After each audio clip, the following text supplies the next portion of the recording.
Hi అండి. నిన్న జరిగిన నామినేషన్స్‌లో అందరి ముసుగులు బయటపడ్డాయి.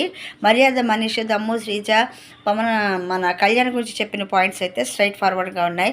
ఎందుకంటే ఎవరైతే తన క్యారెక్టర్ గురించి ఎలిగేషన్ చేశారో వాళ్ళని తను ఇగ్నోర్ చేసేసాడు. వాళ్ళ పాయింట్స్‌ని ఇగ్నోర్ చేసేసాడు. వాళ్ళ కామెంట్స్‌ని ఇగ్నోర్ చేసేసాడు. అండ్ అనవసరమైన పాయింట్‌తో సంజన గారిని నామినేట్ చేశాడు కళ్యాణ్. అదైతే రైట్ పాయింట్‌తో చెప్పారు. అండ్ నెక్స్ట్ వచ్చి తనూజని కూడా అనడం జరిగింది. తనుజని ఎవరైతే అన్నారో వాళ్ళలో ఒకరు మాధురి గారు. ఆ మాధురి గారిని తను ఎంత క్లోజ్గా మూవ్ అవ్వాల్సిన అవసరం, అంత ఎమోషనల్గా కనెక్ట్ అవ్వాల్సిన అవసరం అయితే ఏమాత్రము లేదు. అండ్ డిఫెన్స్ చేసుకోవాల్సిన అవసరం అయితే ఖచ్చితంగా ఉందని చెప్పాలి.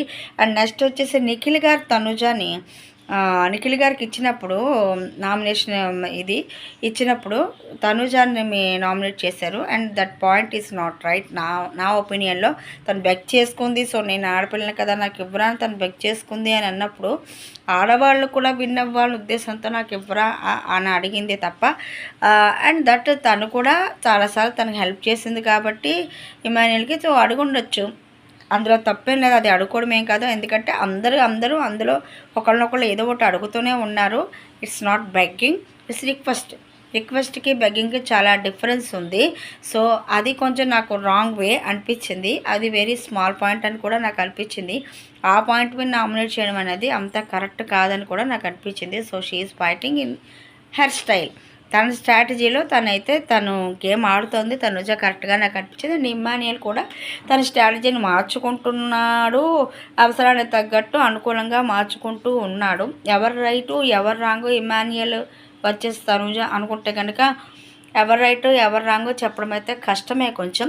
ఇమ్మాన్యుయల్ కూడా తనకు అనుకూలంగా తన గేమ్ని తను ఆడుకుంటూ మార్చుకుంటూ ఉన్నాడు. అలాగే తనుజ కూడా తన స్ట్రాటజీని తన గేమ్ ఆడుతూ ఉంది. సో ఇందులో అలా బెగ్గింగ్ అయితే తనుజ చేయలేదని నాకు అనిపిస్తుంది.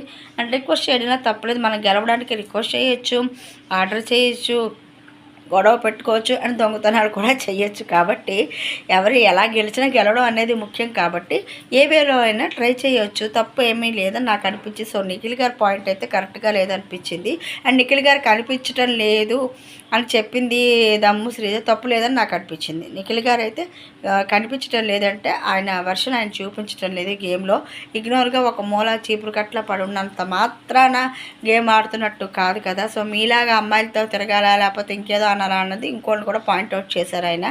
ఎవరిలాగా ఆయన ఉంటారో కనీసం ఆయనలాగా ఆయన కూడా ఉండాలి కదా. ఏదో గేమ్ ఆడాలి కదా. వెళ్ళినందుకు ఒక చోట కూర్చుంటే సరిపోదు కదా. సో చూపిస్తాను అన్నారు. చూద్దాం ఏం చూపిస్తారో నిఖిల్ గారు. ఇక ముందైనా ఆడతారేమో చూడాలి.